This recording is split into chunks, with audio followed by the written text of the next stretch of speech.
Hello guys, this is Mohammad Taimur and you guys are watching Engineer Taimur Creativity.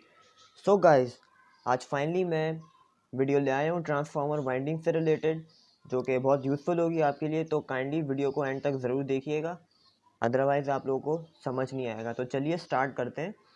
सबसे पहले अगर आप transformer लेते हैं, चाहे वो आपका टोरॉइडल ट्रांसफार्मर हो या आपके पास ईआई ट्रांसफार्मर हो, जिसका बॉबिन कुछ इस टाइप का होता है, ठीक है फ्रेंड्स। तो उसके लिए आपको क्या करना पड़ता है, सबसे पहले क्रॉस सेक्शनल एरिया निकालना पड़ता है। और क्रॉस सेक्शनल एरिया हमारा किसके बराबर होता है, लेंथ मल्टीप्लाई बाय विड्थ के। तो सबसे पहले आप लोगों को मैं ये बताता हूँ कि इस वाले ट्रांसफार्मर का किस तरह क्रॉस सेक्शनल एरिया निकाला जाता है। अच्छा, अभी मैं आपको बता रहा हूँ 42 रूल। तो इसमें आपको क्या करना है, आपको कोई सा भी स्केल ले लेना है, इसका आपको इंटरनल एरिया निकालना है। अच्छा, ऐसा नहीं है कि आपने दोनों पैरेलल लाइन का कर दिया है, नहीं, ये दो परपेंडिकुलर लाइंस का आपने एरिया निकालना है। इसको हम बोलते हैं क्रॉस सेक्शनल एरिया। सेंटीमीटर में निकाल लेना है इस तरह करके। तो फ़र्ज़ कीजिए कि मेरे पास जो एरिया आ रहा है, एक मेरे पास लेंथ आ रही है 2.3 सेंटीमीटर और दूसरी वैल्यू आ रही है 3.5 सेंटीमीटर। तो मैं क्या करूँगा, ये देखिए, इन दोनों को मल्टीप्लाई करवा दूंगा। ये देखिए 8.05, आप इसको 8 ही मान के चलिए, ठीक है। तो अब क्या करना है कि इस 8.5 से आपको डिवाइड करना है 42 को।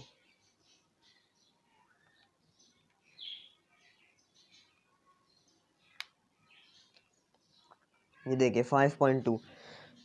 तो ये जो हमने 42 को क्रॉस सेक्शनल एरिया से डिवाइड करवाया है, ये हमारा बेसिकली कहलाता है टर्न पर वोल्ट। ये जो आपकी वैल्यू आई है 5.2, ये टर्न पर वोल्ट, यानी 5 टर्न्स देने पे आपका 1 वोल्ट जनरेट होगा, ठीक है। अच्छा, अब बात कर लेते हैं हम प्राइमरी वाइंडिंग की, यानी जो आप 220 देते हैं एसी। तो उसके लिए हमें कितनी वाइंडिंग करनी पड़ेगी ट्रांसफार्मर में, तो रिक्वायर्ड वोल्टेज इनटू टर्न पर वोल्ट, यानी रिक्वायर्ड वोल्टेज आपका वही है 220, प्राइमरी में तो वही होता है। अगर आप कोई और दूसरे पर्पस के लिए चला रहे हैं, स्टेप अप ट्रांसफार्मर कर रहे हैं या वट एवर जो भी हो आपका, तो उसमें आपकी वैल्यू चेंज हो सकती है। लेकिन आप अपने घर में कोई भी ट्रांसफार्मर लगाते हैं वो 220 वोल्ट पे ही चल रहा होता है। तो यहाँ पे आप 220 वोल्ट को मल्टीप्लाई करा देंगे टर्न पर वोल्ट पे, जो कि मेरी वैल्यू आई है 5.2, ठीक है। तो ये तकरीबन हमारा आंसर बनेगा इसका 1155, ठीक है। अब हम बात करते हैं सेकेंडरी वाइंडिंग की। अच्छा, सेकेंडरी वाइंडिंग में आपको जितने वोल्टेज चाहिए, आप उस वोल्टेज को, जैसे मुझे चाहिए 15, तो मैं 15 को मल्टीप्लाई करा दूंगा टर्न पर वोल्ट पे, तो आंसर आ जाएगा। जैसे मुझे चाहिए 15 वोल्ट, 15 वोल्ट को मैं मल्टीप्लाई करा दूंगा 5.2 से, देखिए 78 टर्न्स देने पे मुझे 15 वोल्ट मिलेगा। इस तरह आप कर लेंगे। अच्छा, अब बात रही finding wire gauge for primary. अच्छा, वायर गेज हम किस तरह निकालें प्राइमरी वाइंडिंग के लिए। सेकेंडरी में तो आप कर लेंगे, आपको जितने एम्पेयर का करंट चाहिए आप ले लेंगे, लेकिन हमें क्या पता है कि हमारा ट्रांसफार्मर मेन सप्लाई से कितना करंट लेगा। तो उसके लिए आपको क्या करना पड़ेगा कि आप ये फॉर्मूला लगाएंगे, P is equals to V I, ये आपका फॉर्मूला होता है। अच्छा, ये वाले जो ट्रिक है ये शायद ही आपको कहीं दिखे यूट्यूब पर, वरना लोग वी ए इस तरह करके कैलकुलेशन करते हैं अपने ट्रांसफार्मर के। ये बहुत ईजीएस्ट वे है। P is equals to V I का फॉर्मूला आपने लगाना है, यानी पावर बराबर होती है वोल्टेज इनटू करंट के। तो आपका पावर 200, मान लीजिए मेरा 200 वाट का ये ट्रांसफार्मर है, ठीक है। तो मैंने पावर क्या 200 वाट कर ली और वोल्टेज मेरा 220 है। अच्छा, अगर आप प्राइमरी की निकाल रहे हैं तो प्राइमरी के वोल्ट आएंगे, अगर सेकेंडरी का पावर निकालें तो सेकेंडरी का आएगा। 220 वोल्ट मेरा हो गया। अब मुझे करंट नहीं पता, अब मैं क्या करूँगा, ये जो 220 है ये इससे मल्टीप्लाई हो रहा है, यहाँ के डिवाइड हो जाएगा, तो I इज इक्वल्स टू 200/220।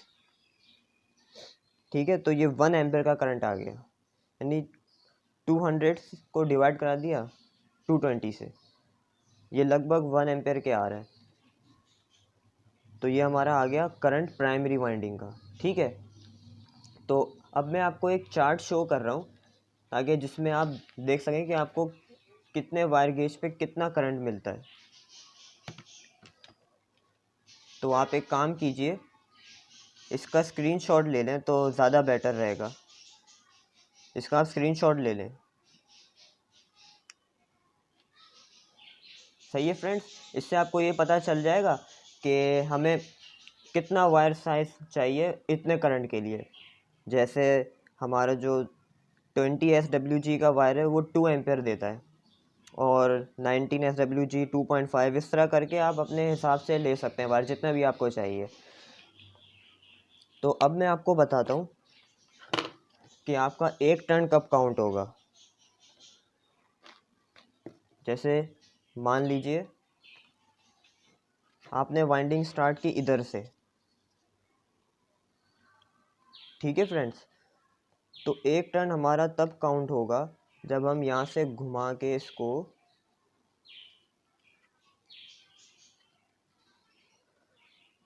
दोबारा जब यहाँ पे आएंगे तो ये हमारा 1 टर्न हो जाएगा, फिर दोबारा से आगे आएंगे, फिर दूसरा टर्न, फिर तीसरा टर्न, इस तरह करके। आपको ये वाला वायर यूज़ नहीं करना है इसमें, मैं तो सिर्फ एग्जांपल दे रहा हूँ आपको। इस तरह का जो वाइंडिंग का वायर होता है, ये देखिए 18 SWG का वायर है ये। तो आपको इस तरह के वायर यूज़ करने हैं, जैसे मैं भी आपको दिखाता हूँ। ये देखिए, ये मेरा टोरॉइडल ट्रांसफार्मर है, इसकी मैंने ऑलरेडी वाइंडिंग, प्राइमरी वाइंडिंग तो की हुई है। अब मैं आपको सेकेंडरी करके दिखाता हूँ इसकी। हम इसी ट्रांसफार्मर को लेते हैं, इसकी वाइंडिंग करके मैं दिखाता हूँ आप लोगों को। आपने अपना वायर बिल्कुल स्ट्रेट रखना है, इस तरह रख के अंदर से घुसाना है आपको।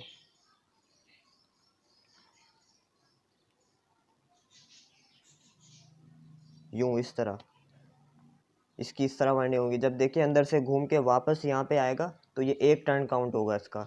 ठीक है फ्रेंड्स, तो चलिए आपको मैं 1 सेकंड के अंदर इसकी वाइंडिंग करके दिखाता हूँ। जी तो फ्रेंड्स, कैसा लगा आप लोगों को मेरा मैजिक? 1 सेकंड के अंदर पूरी वाइंडिंग। मैंने ये 15 4 एम्पीयर का ट्रांसफार्मर बनाया है। बाकी इसका डिटेल रिव्यू तो मैं नेक्स्ट वीडियो में करूँगा, लेकिन उससे पहले आप लोगों को एक चीज़ और बता दूँ कि जैसे हमारे पास ये 42 रूल होता है, तो वैसे ही हमारा एक 7.5 रूल भी होता है। इसमें कोई इतना ख़ास डिफरेंस नहीं है, सेम यही काम होगा। जस्ट आपने करना ये, जो आपका क्रॉस सेक्शनल एरिया आ रहा है, लेंथ इनटू विड्थ, ये आपने सेंटीमीटर में किया था, तो आपको ये इंचेस में करना है। स्केल के ऊपर 2 मेजरमेंट होते हैं ना, एक सेंटीमीटर और एक इंचेस में होता है, आपको इंच में करना है। बाकी जो आपका आंसर आएगा उसको आपने 42 के बजाय 7.5 से डिवाइड कराना है क्रॉस सेक्शनल एरिया। बस यही काम है इसमें, बाकी पूरा सेम वही प्रोसीजर होगा इसका। वाइंडिंग निकालने का तरीका सब वही है, कोई डिफरेंस नहीं है। बाकी अब बात आ जाती है कि हमें कब और कहाँ 7.5 और 42 रूल यूज़ करना है। देखिए, मेरी आपकी रिकमेंडेशन यही है कि आप जब भी टोरॉइडल ट्रांसफार्मर बना रहे हैं तो आपको उसके अंदर 42 रूल ही यूज़ करना है।